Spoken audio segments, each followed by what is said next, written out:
اگلی آیت مبارکہ والذین ینفقون اموالہم. اچھا جو لوگ کنجوس ہوتے ہیں نا، جب کہیں پر پھوں پھاں کرنے کا، شو مارنے کا موقع آتا ہے نا، کنجوس ہوتا ہے فطرت کے اعتبار سے، لیکن جہاں پر شو مارنے کا موقع آئے گا نا وہاں پر کھلے عام خرچ کرے گا، اس موقع کو ہاتھ سے جانے نہیں دیتا. یہ فطرت ہے. اس کو اللہ تعالیٰ نے ایڈریس کیا ہے آیت نمبر 38 میں. فرمایا کہ والذین ینفقون اموالہم رئاء الناس، اور وہ لوگ جو اپنا مال لوگوں کو دکھانے کے لیے خرچ کرتے ہیں، دکھاوے کے طور پہ خرچ کرتے ہیں.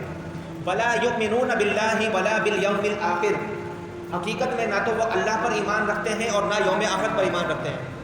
اللہ کی رضا کے حصول کے لیے مال خرچ نہیں کرتے، اللہ کے حکم پر عمل کرنے کے لیے مال خرچ نہیں کرتے. روز آخرت ملنے والی جزا ثواب کو سامنے رکھتے ہوئے اللہ کی راہ میں مال خرچ نہیں کرتے، بلکہ کس لیے خرچ کرتے ہیں؟ دکھاوے کے لیے، کہ یہاں پہ مال خرچ کروں گا تو فلاں خوش ہو جائے گا، میری پبلسٹی ہو جائے گی، میرا ٹی وی پہ نام آ جائے گا، سب لوگ کہیں گے بڑا سیٹ ہے، بڑا حاجی ہے. تو ایسے لوگوں کا اللہ نے ذکر فرمایا کہ والذین ینفقون اموالہم، اور وہ لوگ جو اپنا مال خرچ کرتے ہیں رئاء الناس، لوگوں کو دکھانے کے لیے. حالانکہ ولا یؤمنون باللہ، نہ وہ اللہ پر ایمان رکھتے ہیں، ولا بالیوم الآخر، نہ یوم آخرت پر ایمان رکھتے ہیں. وَمَن یکن الشیطان لہ قرینا فساء قرینا. تو اللہ تعالیٰ نے کیا فرمایا کہ ایسے لوگ وہ ہیں جن کو شیطان اپنا ساتھی بنا لیتا ہے، وہ شیطان کے دوست بن جاتے ہیں. جب وہ ریاکاری کرتے ہوئے مال خرچ کرتے ہیں تو دراصل وہ رحمان کے دوست نہیں ہوتے بلکہ شیطان کے دوست ہوتے ہیں، کیونکہ اللہ کی رضا کے حصول کے لیے مال خرچ نہیں کیا. اللہ کی رضا کے حصول کے لیے مال خرچ کرنے میں ایک طریقہ یہ ہو سکتا تھا کہ ایک ہاتھ سے دو، دوسرے ہاتھ کو پتہ بھی نہ چلے. یہ بھی حدیث میں آیا نا کہ ایک ہاتھ سے دو، بہترین صدقہ وہ ہے جو ایک ہاتھ سے دو، دوسرے ہاتھ کو پتہ بھی نہ چلے. تو وہ تو اس ٹائم خرچ ہی نہیں کر رہے. کب خرچ کر رہے ہیں؟ جب ٹی وی کا کیمرہ لگا ہوا ہے، جب کیمرہ لگا ہے، فوٹو کھینچ رہے ہیں، ویڈیو بن رہی ہے، تب وہ خرچ کریں گے، وغیرہ خرچ نہیں کریں گے. تو مقصود کیا ہے؟ نمود و نمائش، ریاکاری. وَمَن یکن الشیطان، اور جو کوئی بن جائے، اور جس کسی کا شیطان بن جائے قریناً ساتھی، فساء قرینا، تو کتنا برا ساتھی ہے شیطان. یعنی ایسے لوگ جو اس طرح کی حرکت کرتے ہیں دراصل شیطان ان کا ساتھی اور ہمجولی بن جاتا ہے. اب ریاکاری کی مذمت پر نبی علیہ الصلوۃ والسلام کا یہ فرمان سن لیں. حضور نے فرمایا کہ مجھے تم پر سب سے زیادہ شرک اصغر یعنی دکھاوے میں مبتلا ہونے کا خوف ہے. اللہ تعالیٰ قیامت کے دن کچھ لوگوں کو ان کے حساب کے وقت ارشاد فرمائے گا کہ ان لوگوں کے پاس جاؤ جن کے لیے دنیا میں تم دکھاوا کرتے تھے. تم نے ٹی وی والوں کو دکھانے کے لیے مال خرچ کیا، آج اللہ سے جزا نہ مانگو، ثواب نہ مانگو، ٹی وی والوں سے جا کے جواب اس کا ثواب مانگو اور دیکھو کہ کیا تم ان کے پاس کوئی جزا پاتے ہو.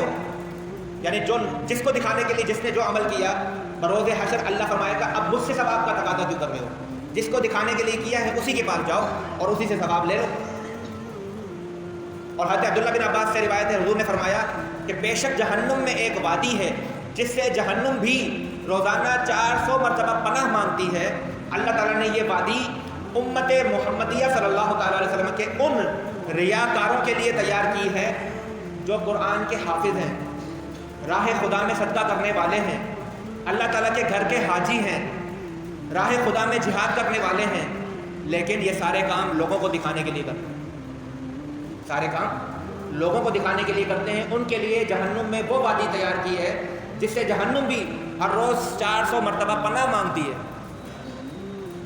تو یہ بہت بڑی یعنی کہ سمجھنے کی اور سوچنے کی اور عبرت حاصل کرنے کی بات ہے کہ جو نمود و نمائش کے لیے حضرت علامہ ڈاکٹر مطلب شیخ الشیوخ عالم نبیل فاضل جلیل شیخ الحدیث و تفسیر محدث کبیر اپنے نفس کو خوش کرنے کے لیے،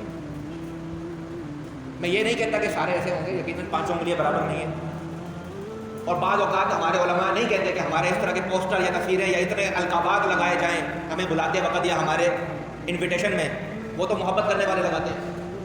لیکن اگر کسی کے دل میں یہ چیز ہو کہ میں اس انداز سے قرآن کی تلاوت کروں کہ سب لوگ سنیں واہ واہ کریں،